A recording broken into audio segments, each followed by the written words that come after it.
The late afternoon sun slanted through the elm trees that lined the quiet street of West Hartford, painting the sidewalks in soft gold.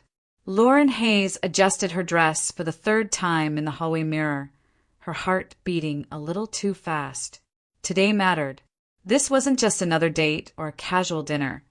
This was the day she introduced Eric to the most important person in her life. If things went well, it would mark the beginning of something bigger, something permanent. "You look beautiful, honey," Margaret called from the kitchen, her voice warm as always. Lauren smiled nervously at her reflection, smoothing a stray strand of hair. "Thanks, Mom. He should be here any minute." When the doorbell rang, her stomach fluttered. Eric stood on the porch in a crisp button-down shirt and tailored trousers, every bit the composed, confident attorney she had fallen for. "Ready?" he asked with a soft smile, taking her hand. "More than ready," she breathed, leading him inside. The familiar scent of cinnamon and old books wrapped around them as they stepped into the living room. Margaret appeared, wiping her hands on a dish towel, her face lighting up at the sight of her daughter. "You must be Eric," she said warmly. Come in, come in." They settled at the kitchen table, a pot of chamomile tea steaming between them and a plate of Margaret's famous lemon cookies set in the center. Conversation started easily. Margaret asked about his work, and Eric spoke confidently about his career at a Hartford law firm, his focus on corporate litigation, and his plans to one day make partner. He spoke about the importance of building a stable family foundation, of managing resources wisely, of keeping everything under control to ensure a good life. Lauren listened with admiration, nodding along, filling in a detail here and there to make sure nothing fell flat. To her, he was everything she had hoped for, steady, intelligent, and dependable. Margaret listened quietly, smiling and nodding in all the right places, but Lauren caught the subtle shift in her mother's expression.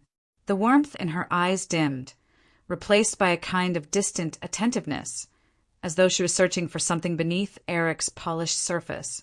Still, the afternoon flowed pleasantly. They laughed about Lauren's childhood quirks, shared stories about Hartford winters and small-town summer fairs. Margaret offered more cookies. Eric complimented her tea, and everything on the surface felt just as Lauren had imagined. After an hour, Eric glanced at his watch and stood. "We should get going. Dinner reservations," he said, kissing Lauren lightly on the cheek before turning to Margaret. "It was a pleasure meeting you, Mrs. Hayes." "The pleasure was mine," Margaret replied with a polite smile. "Drive safe." When the door clicked shut behind him, the house seemed to grow quieter. Lauren lingered in the hallway, replaying the afternoon in her mind, waiting for her mother to say how wonderful he was. Instead, Margaret stood by the window, gazing out at the softening light. "Well," Lauren prompted, trying to hide her eagerness. Margaret exhaled slowly, folding the dish towel in her hands. "He's impressive," she said carefully. "Polished. Successful." "But, Lauren," she turned to face her daughter, her expression tender but troubled. "There's something about him. Something cold. I can't quite explain it, but it's there. My heart feels uneasy." Lauren blinked, her chest tightening. "Cold? Mom, he's just serious. He's thoughtful. That's a good thing." "Maybe," Margaret conceded softly, "but a mother's intuition is rarely wrong. Please, sweetheart, don't rush. Think carefully before you make decisions you can't take back." The word stung more than Lauren expected. A lump rose in her throat, not of anger, but of disappointment. "I love him," she said quietly. "I know what I'm doing." "I know you believe that," Margaret said gently. "Just promise me you'll pay attention." Lauren turned away, her jaw set. "I don't need to be warned, Mom. Eric and I are fine. Tomorrow, we're going to his parents' place in the suburbs. It's time for me to meet them." Margaret hesitated, then nodded slowly, her eyes still clouded with worry. "All right. Just be careful, Lauren." Lauren forced a smile, but inside, frustration bubbled. Her mother didn't understand. Eric was everything she'd ever wanted, and tomorrow would prove it. As the sun dipped lower and the kitchen fell into a soft summer dusk, Margaret stood alone by the window, watching her daughter retreat to her room, her heart heavy with a quiet dread she couldn't name. The next morning broke clear and bright, the kind of summer day that seemed to hum with possibility. The sky stretched endlessly overhead, washed in a soft cornflower blue, and the air carried the faint scent of cut grass and warm asphalt. Lauren sat in the passenger seat of Eric's sleek black sedan, her hands folded in her lap, watching the familiar streets of Hartford give way to the quiet, winding roads of the Connecticut suburbs. Wildflowers nodded lazily along the roadside, and the golden fields beyond them rippled like silk in the breeze. She felt a flicker of excitement deep in her chest. Today was another milestone, meeting his parents, being welcomed into his world. "You'll like them," Eric said, glancing at her with a reassuring smile as the car purred down the highway. "They're traditional, but they're good people. They value order and hard work. That's what I was raised on." "I'm sure I will," Lauren replied, smiling back, though she couldn't help feeling a little nervous. "Just be yourself," he added, then paused as if reconsidering. "Well, maybe keep a few things in mind. My parents are particular about their home. They put a lot of care into it." "Like what?" she asked lightly. Eric's tone shifted subtly, becoming more precise. "For example, don't walk on the grass. They take a lot of pride in the lawn, and they hate when people step off the paths. And if you see fruit trees or plants, don't pick anything. They'll offer it to you if they want you to have it. It's just how they are." Lauren laughed softly. "That's fine. I wasn't planning on raiding the orchard." He didn't laugh with her. "I know it sounds a little strict," he said, "but they have their ways. Everything has its place. It's how they've always done things." She nodded, brushing off the faint unease that crept in. Wealthy people often had their quirks. It wasn't strange. In fact, there was something charming about people who cared so deeply about order and tradition. As they left the main road, the landscape grew quieter and more refined. Stately maples lined the lanes, their leaves shimmering in the sunlight. The air smelled faintly of honeysuckle and cedar mulch. Then, as the car turned onto a long private drive framed by wrought iron gates, Lauren felt her breath catch. The Whitman estate unfolded before them, like a page torn from a garden magazine. A sweeping lawn stretched out in perfect symmetry, not a blade of grass out of place. Flower beds bloomed in precise patterns, a riot of color contained within geometric borders. Even the gravel on the driveway looked deliberately raked into neat lines. At the center of it all stood a stately white colonial-style home, its black shutters crisp and immaculate, its front porch draped with ivy. "Wow," Lauren murmured. "It's beautiful." Eric's lips curved in a small, satisfied smile. They like things just so. The car rolled to a stop near the circular drive, where a man and woman stood waiting. Robert Whitman, tall and broad-shouldered, even in his 60s, had a commanding presence that reminded Lauren of a judge stepping into a courtroom. Diane, in a pale linen dress and pearls, radiated warmth, or something that looked like warmth, as she waved them closer. "Lauren, welcome," Diane said brightly as they stepped out. "We've heard so much about you." "It's so nice to finally meet you both," Lauren replied, shaking her hand. Robert offered a firm handshake and a polite smile. "We're glad you're here. Eric's told us you're doing well with your design work." "I love it," she said. "It's rewarding in ways I never expected." "That's good," Robert replied simply. His eyes lingered on her for a beat longer than felt necessary before he turned toward the house. "Come on, let's show you around."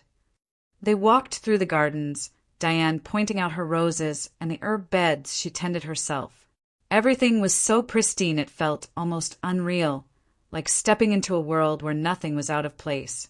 Lauren found herself treading carefully, hyper-aware of her steps on the stone paths, remembering Eric's warning about the grass. As they neared a row of hydrangeas, the sound of footsteps approached from beyond the gate. A man in work boots and a sweat-stained t-shirt, a neighbor, perhaps, called out hesitantly, "Morning, Robert. Sorry to bother you. My car's tire went flat a mile down, and I was wondering if I could borrow your air pump to get it to the shop." Robert's posture stiffened. "You should have one of your own," he said evenly, his tone clipped. "We're having family time. You'll have to manage." The man shifted awkwardly, muttered an apology, and walked back down the drive. Diane didn't look up from her roses. Eric said nothing. Lauren stood frozen for a moment, an uncomfortable pang settling in her chest. The neighbor hadn't seemed entitled, just in need. But she quickly smothered the thought. This wasn't her family, not her place. "The roses are lovely," she murmured, forcing a smile. Diane glanced over her shoulder and smiled back as if nothing had happened. "Aren't they? I have a passion for keeping things in order. You'll see that's something we value here." Lauren nodded, though the word order now rang differently in her ears. They continued the tour, past the greenhouse, the stone fountain, the meticulously aligned vegetable beds. Everywhere she looked, symmetry and precision reigned. To anyone else, it might have seemed like paradise. To Lauren, it was beginning to feel like something else, a place where nothing dared to grow beyond its assigned space. As she stepped deeper into the manicured garden, the warm summer breeze stirred the hem of her dress. She inhaled deeply, willing herself to relax. It was beautiful here, she reminded herself. Perfect, even. And yet, somewhere beneath that perfection, something unsettled had begun to stir, something she couldn't name. And as Diane's voice carried ahead of her, bright and pleasant, Lauren had no way of knowing that by the end of the day, this immaculate world would reveal its darkest truth. The table beneath the sprawling oak tree looked like something from a lifestyle magazine. A long stretch of polished wood covered in crisp linen, the afternoon light filtering through the leaves above and casting dappled patterns across the dishes. Bowls of fresh salad made from vegetables picked that morning gleamed with olive oil and herbs. A loaf of golden, crusty bread sat beside a block of homemade butter. There were jars of Diane's apple compote and pitchers of cold cider pressed from the orchard just beyond the fence. Everything, every plate, every garnish, had been placed with meticulous care. Lauren sat between Eric and Diane, her hands folded neatly in her lap as she tried to absorb the scene. "It's all so beautiful," she said sincerely, "and delicious. I can't believe you made so much of this yourselves." Diane beamed at the praise. "Oh, we don't rely on stores for things we can produce ourselves," she said. "That's not how Robert and I were raised. Our parents came from nothing.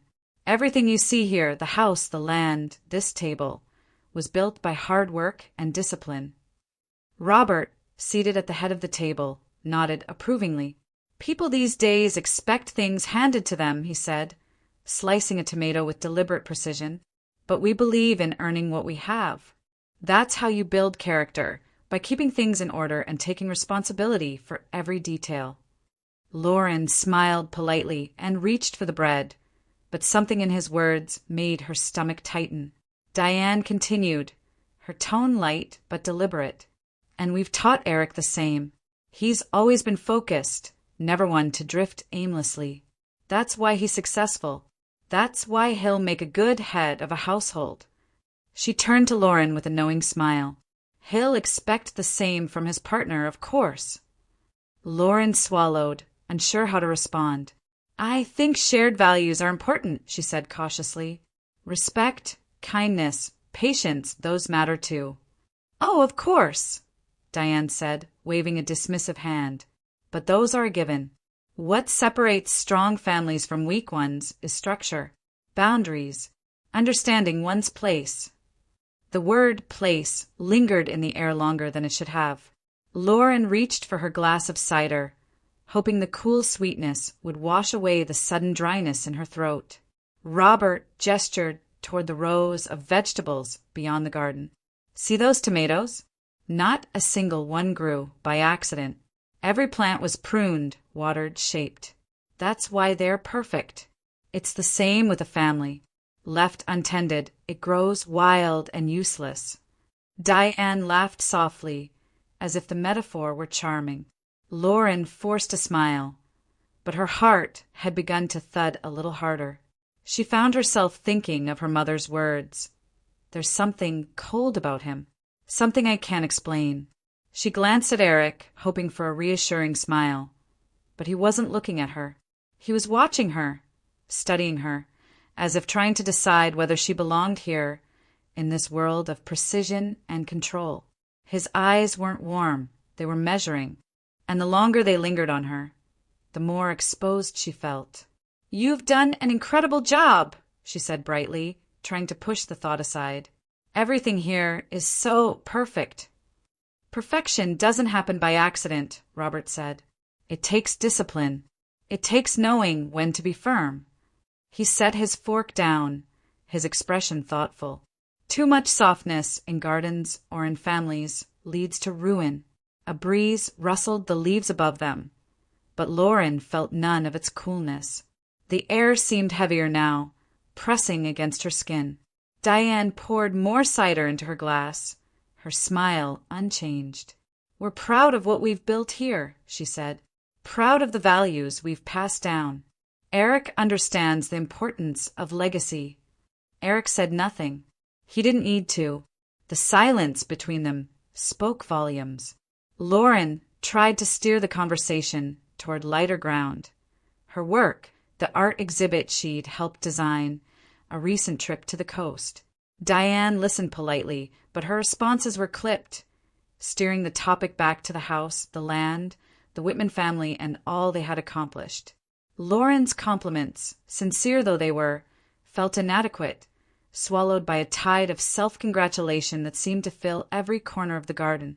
The longer she sat there, the more she became aware of an undercurrent she hadn't noticed before, a chill beneath the sunny veneer, a faint current of judgment winding its way through every word.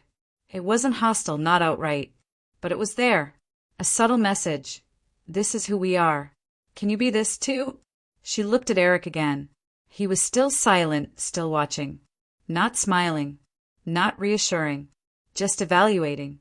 And in that moment, her mother's warning echoed louder than ever. Robert reached for another slice of bread mid-sentence when something in the distance caught his eye. His hand froze. The conversation faltered.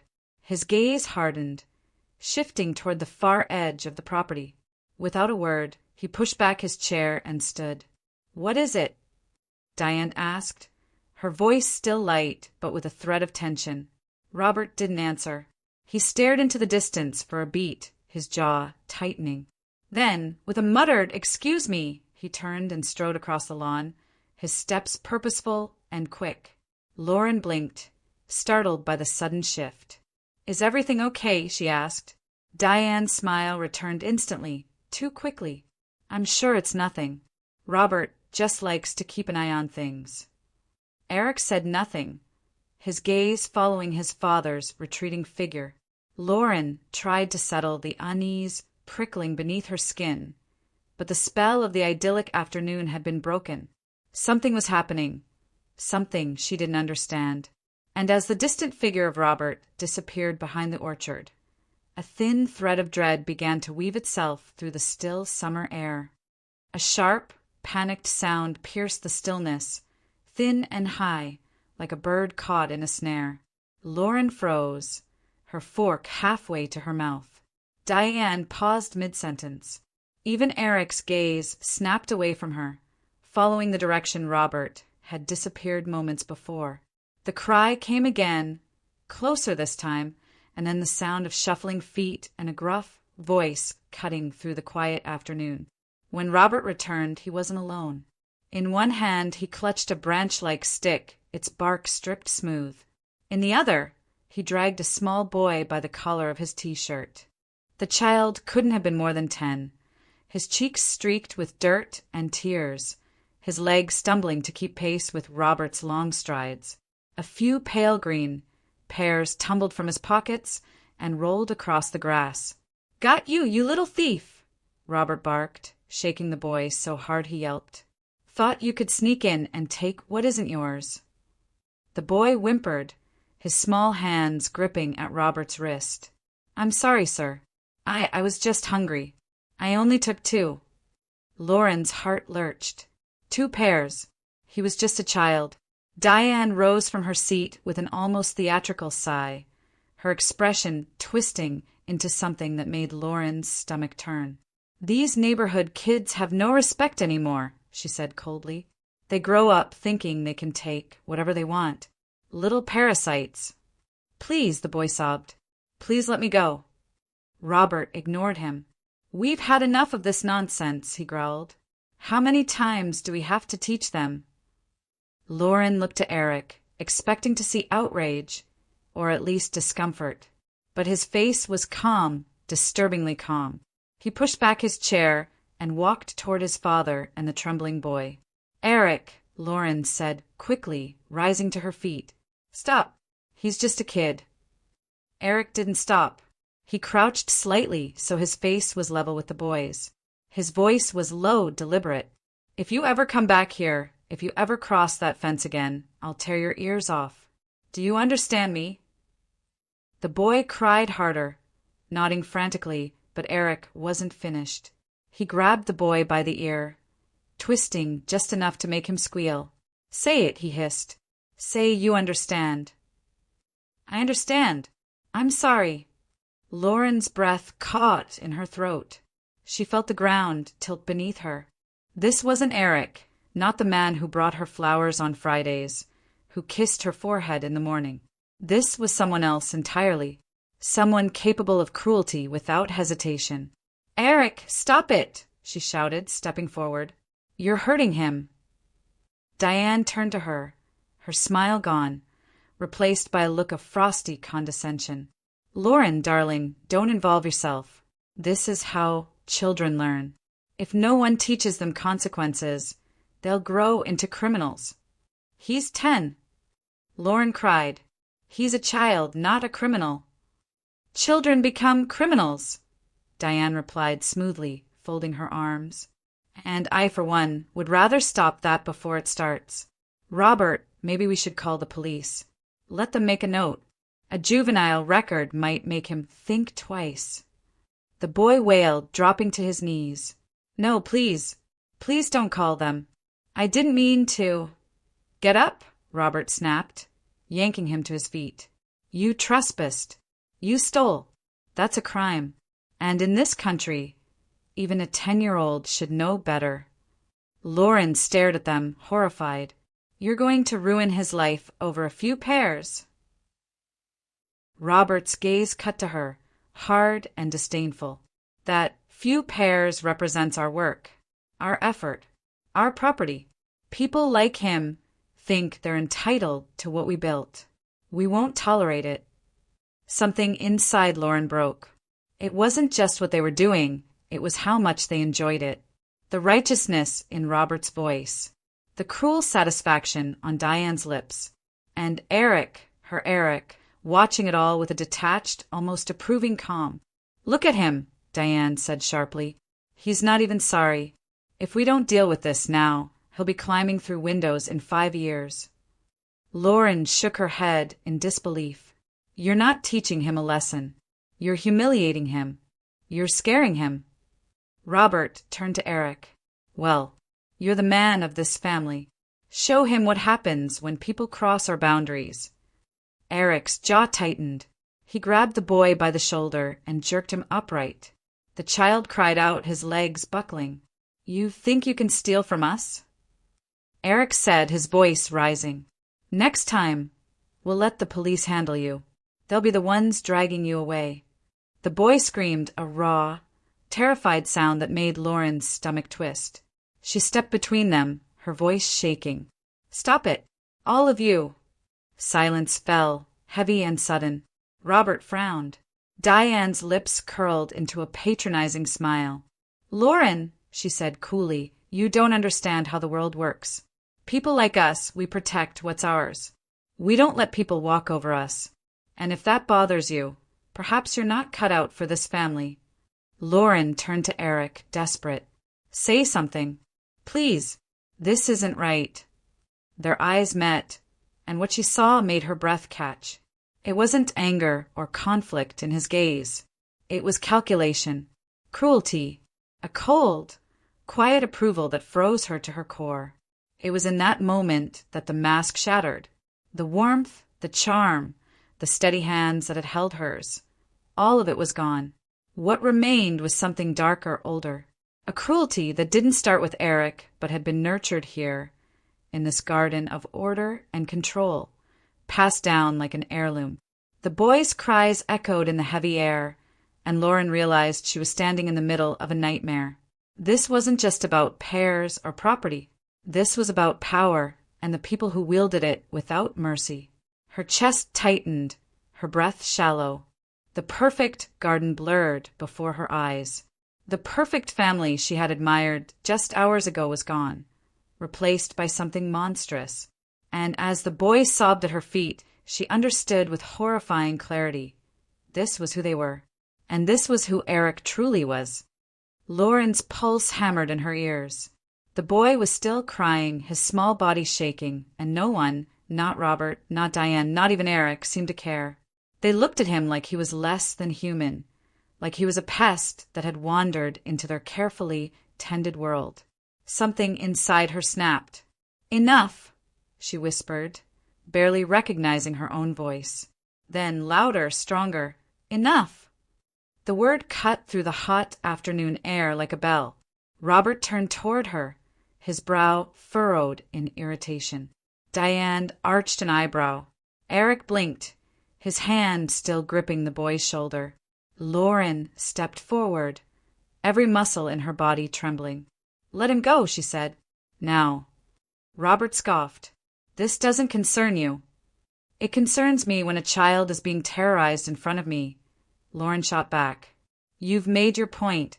He's scared. He's crying. And you're still not satisfied. What do you want? To destroy him for taking 2 pieces of fruit? Eric's voice was low, measured.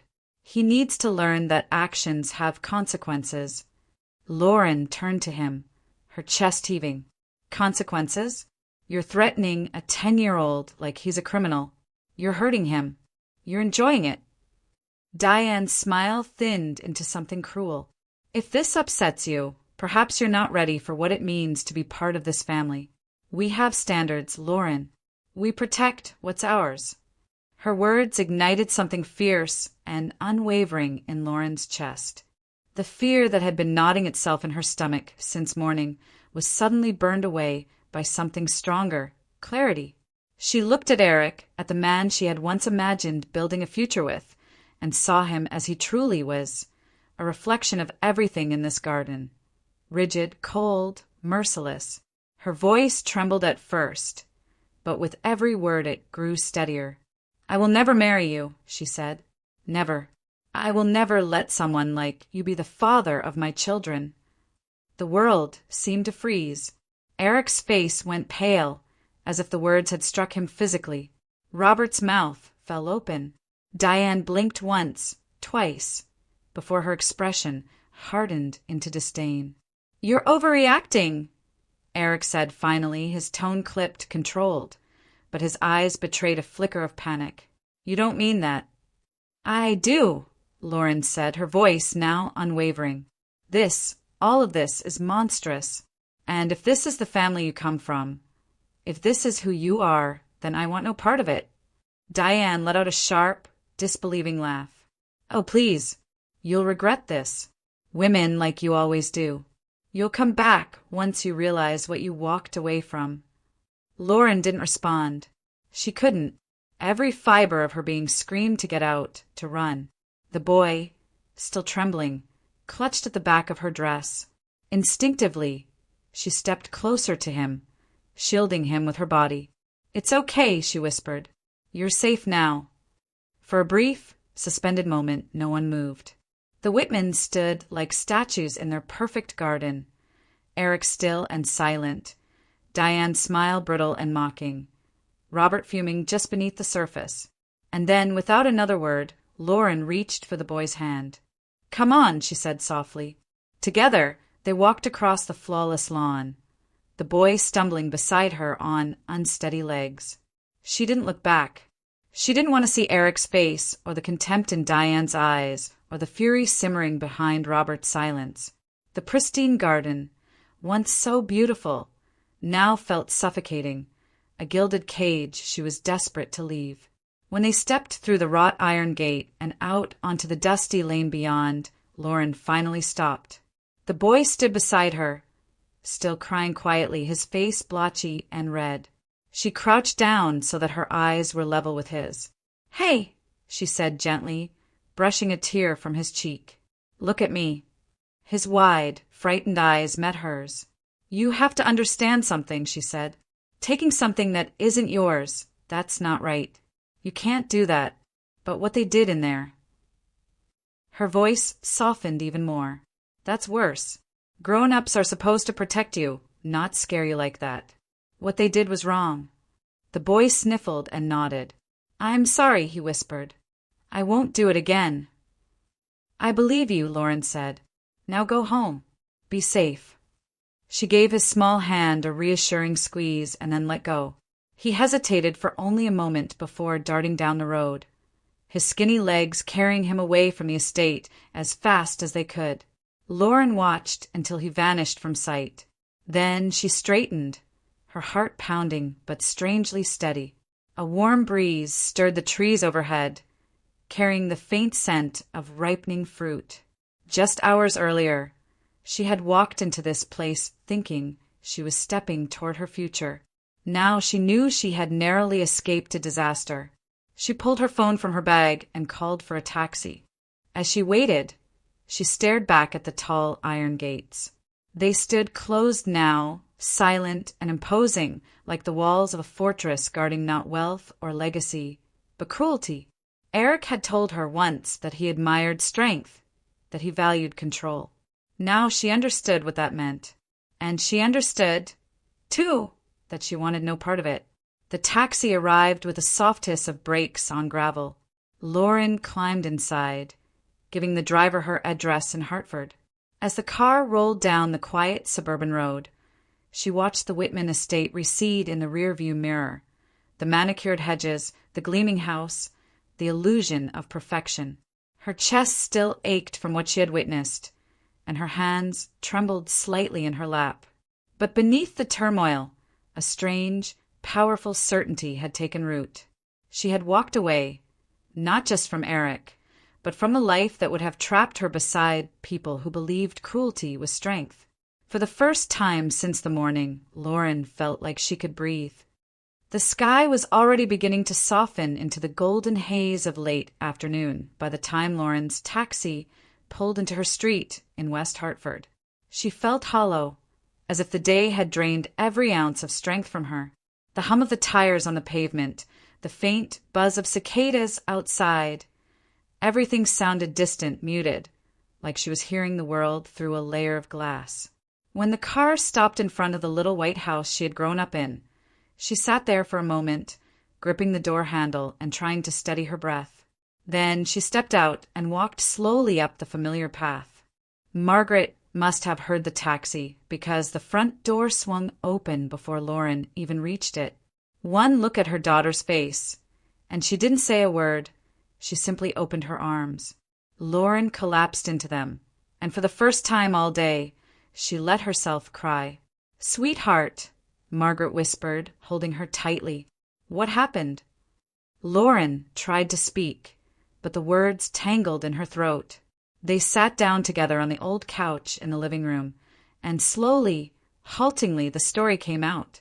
She told her mother about the beautiful garden, the perfect house, the way everything had seemed so polished and controlled.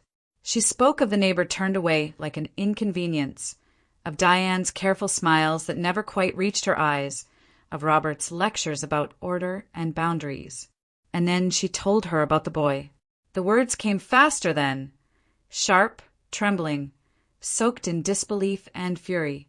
She described the pears spilling onto the grass, the cruel hands grabbing a child who had done nothing more than pick fruit from a tree. She told Margaret about Eric's face, cold, unrecognizable, and the way his voice had sliced through the air as he threatened a terrified 10-year-old. When she finished, Lauren was shaking. "I thought I knew him," she whispered. "I thought he was kind. But there's nothing kind about him, Mom. Nothing."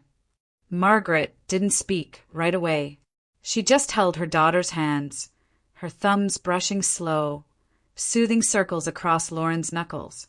"You saw who he really is," she said softly, "and you walked away. That takes strength." "I was so blind," Lauren murmured, wiping at her tears. "You told me something felt wrong, and I didn't listen." Margaret shook her head. "No, sweetheart. You needed to see it for yourself. And when you did, you didn't make excuses. You didn't stay and hope it would change. You chose yourself. I am so proud of you." Lauren's chest tightened at those words, not with pain but with relief. Something heavy inside her shifted and fell away. For the first time since she had stormed out of the Whitman estate, she felt like she could breathe again. Margaret stood and went into the kitchen, returning a few minutes later with 2 steaming mugs of peppermint tea and a plate of warm apple pie. They sat at the old wooden table that had been in their family for decades, the one where birthdays had been celebrated and homework had been done and late-night talks had unfolded. The scent of cinnamon and sugar wrapped around them like a familiar embrace. "This," Margaret said gently, sliding a plate toward her daughter, "is what home should feel like. Safe, kind, human." Lauren nodded, her throat tightening again. "It's the opposite of that place," she said quietly. "Everything there looked perfect, but it was cold, soulless, like nothing mattered but control." "Some people mistake control for strength," Margaret replied. "But strength is choosing kindness even when it's hard. It's seeing someone weaker and protecting them, not crushing them." They sat together long after the tea had cooled, talking in low voices about everything and nothing. Lauren felt the tension slowly drain from her body, replaced by a deep, quiet peace. The day had broken something inside her, but it had also built something new. A sharper instinct, a stronger resolve, a clearer understanding of what love should and shouldn't be. As the sky outside deepened into a dusky violet and the crickets began their evening chorus, Lauren leaned back in her chair and looked around the kitchen. It wasn't grand or immaculate. There were scuffs on the floorboards and a crack in the corner of the window pane. But it was warm. It was real. And it was hers. She didn't know what the future would bring. She didn't know when, or if, she would fall in love again. But she knew one thing with absolute certainty. The next time she did, it would be with someone whose strength came from compassion, not cruelty. Someone whose heart was warm, not frozen beneath a polished smile. For now, that was enough. And as her mother reached across the table and squeezed her hand, Lauren allowed herself a small, weary smile. The day had begun with dreams of a future built on perfection. It ended with a quiet, steadfast belief in something far better, a future built on kindness.